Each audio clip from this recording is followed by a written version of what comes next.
और आइए अब आपको दिखाते हैं कि आईटीबीपी का वो कौन सा साइन बोर्ड है जिसमें दुश्मनों के लिए संदेश है। जो साइन बोर्ड हम आपको दिखा रहे थे तो उसको एक बार फिर से देखिए।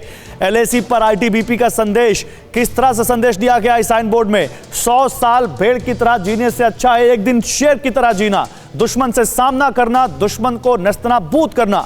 आईटीबीपी की फॉरवर्ड चौकियों पर ये साइन बोर्ड लगाए गए हैं और सेना ने ललकारा है यहां पर चाइना को। तवांग सेक्टर पर एलएसी से सटी फॉरवर्ड चौकी पर यह साइन बोर्ड लगा हुआ है।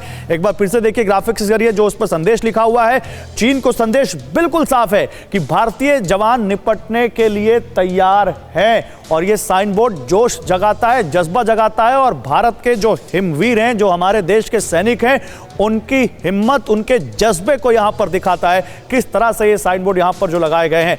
लेकिन बात एक बार फिर से उसी टेंशन की करते हैं जो भारत और चीन में बनी हुई है। अशोक सर, मैं अब आपके पास आता हूं। अशोक सर, ये जो टेंशन बनी हुई है लगातार दो देशों के बीच में, देखिए कई दौर की यहां पर सैन्य अधिकारियों की मीटिंग हुई है और साथ ही साथ डिप्लोमेटिक चैनल के थ्रू भी बातचीत हुई है। रशिया में दोनों देशों के रक्षा मंत्री तक मिले हैं, लेकिन उसके बावजूद हालात जस के तस दिखाई देते हैं। तो क्या यह लगता है आपको कि अगले दौर की मीटिंग से कुछ उम्मीदें रखें? आपको यह उम्मीद है?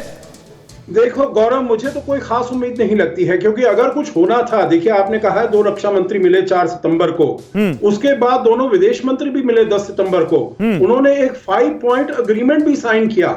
उन्होंने कहा जो डिसएंगेज करेंगे। अभी तक कुछ नहीं हुआ है।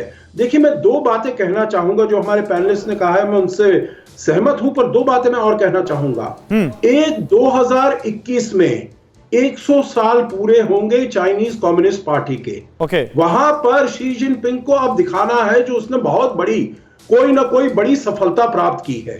तो इसीलिए अगर हम ये समझें जो चीन के जो सैनिक हैं, फौजी हैं, जो अपनी मैकेनाइज्ड डिविजन्स लाए हैं वो चले जाएंगे, तो ये गलत होगा।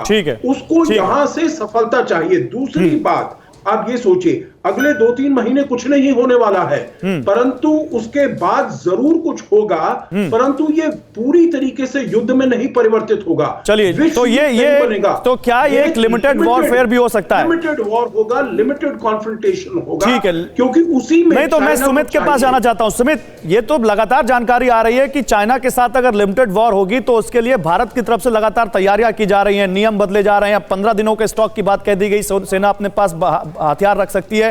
तो क्या तैयारियां वहां पर इस लिमिटेड वॉरफेयर के लिए, चर्निंग तो बहुत कुछ चल रही होगी पीछे?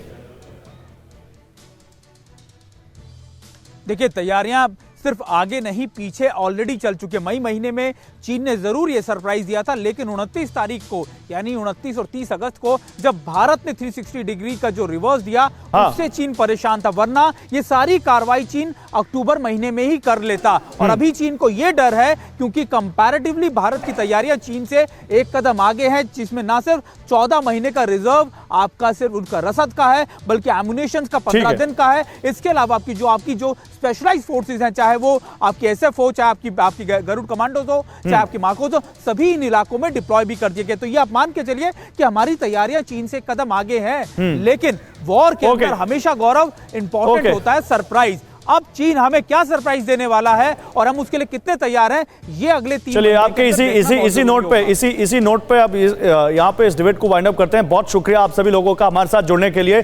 परवाह देश की, सोमवार से शुक्रवार रात 10 बजे TV9 भारतवर्ष पर।